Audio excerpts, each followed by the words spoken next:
My job is to study and to teach the Constitution from its origins until the present.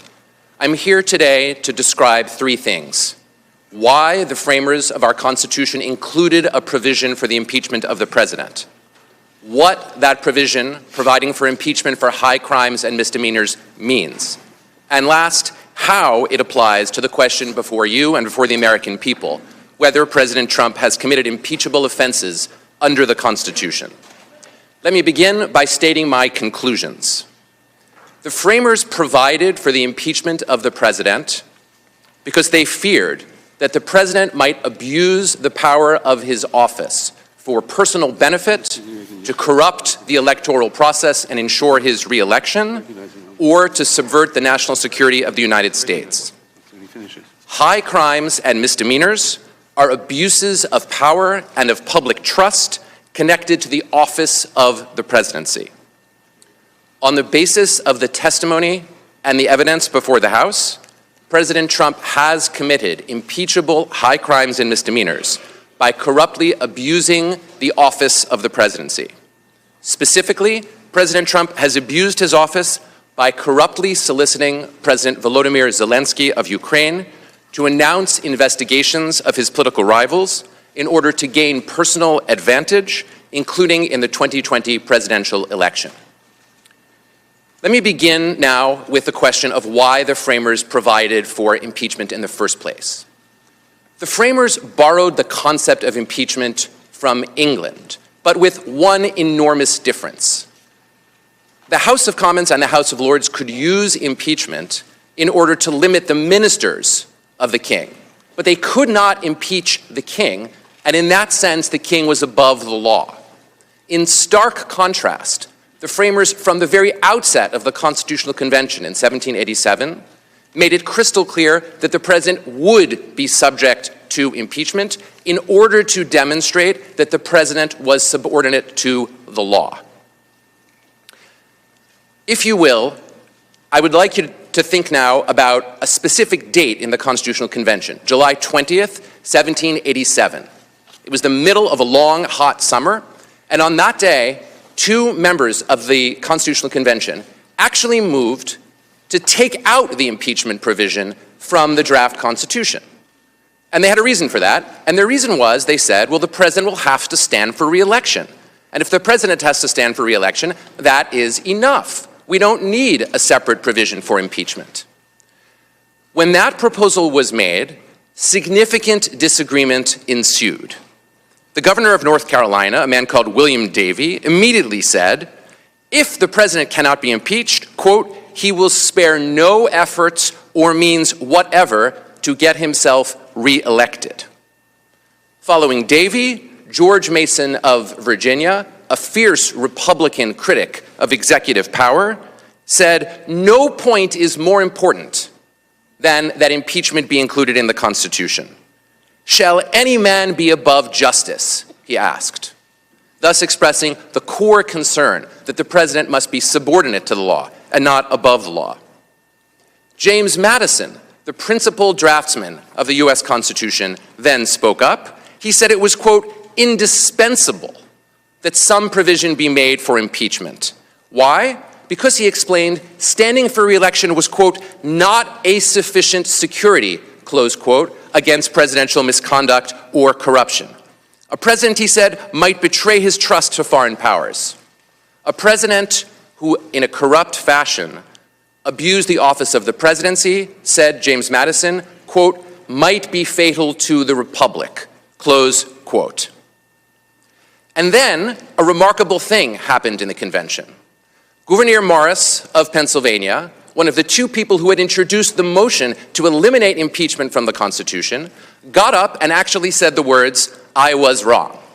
He told the other framers present that he had changed his mind on the basis of the debate on July 20th, and that it was now his opinion that in order to avoid corruption of the electoral process, a president would have to be subject to impeachment regardless of the availability of a further election.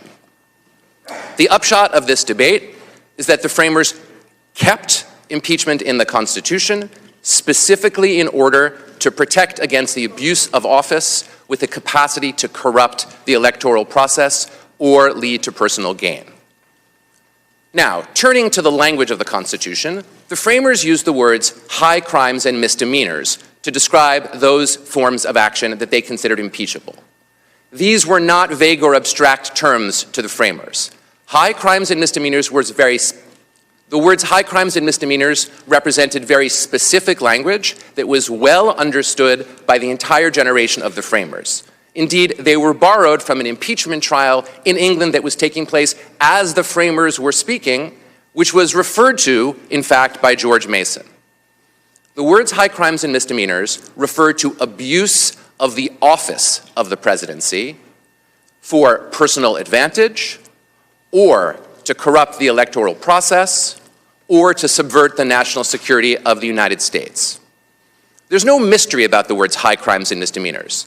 The word high modifies both crimes and misdemeanors, so they're both high. And high means connected to the office of the presidency, connected to office. The classic form that was familiar to the framers was the abuse of office for personal gain or advantage. And when the framers specifically named bribery as a high crime and misdemeanor, they were naming one particular version of this abuse of office, the abuse of office for personal or individual gain. The other forms of abuse of office to affect elections, and abuse of office to compromise national security, were further forms that were familiar to the framers. Now, how does this language of high crimes and misdemeanors apply to President Trump's alleged conduct? Let me be clear. The Constitution gives the House of Representatives, that is, the members of this committee and the other members of the House, quote, sole power of impeachment.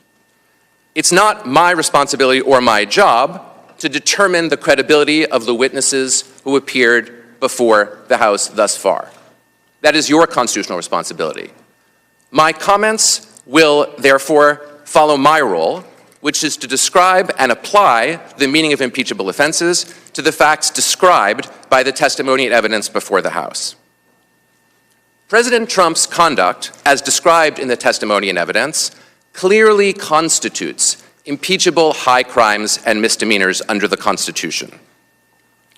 In particular, the memorandum and other testimony relating to the July 25th, 2019 phone call between the two presidents, President Trump and President Zelensky, more than sufficiently indicates that President Trump abused his office by soliciting the president of Ukraine to investigate his political rivals in order to gain personal political advantage, including in relation to the 2020 election. Again, the words abuse of office are not mystical or magical. They are very clear. The abuse of office occurs when the president uses a feature of his power, the awesome power of his office, not to serve the interests of the American public, but to serve his personal, individual, partisan, electoral interests. That is what the evidence before the House indicates. Finally, let me be clear that on its own, soliciting the leader of a foreign government in order to announce investigations of political rivals and perform those investigations would constitute a high crime and misdemeanor. But the House also has evidence before it that the president committed two further acts that also qualify as high crimes and misdemeanors. In particular, the House heard evidence that the president placed a hold on critical U.S. aid to Ukraine and conditioned its release on announcement of the investigations of the Bidens and of the discredited CrowdStrike conspiracy theory.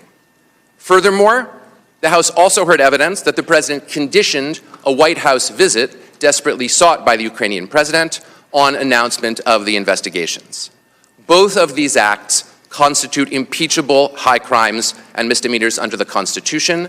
They each encapsulate the framers' worry that the President of the United States would take any means whatever to ensure his re-election. And that is the reason that the framers provided for impeachment in a case like this one. Hey, NBC News viewers, thanks for checking out our YouTube channel.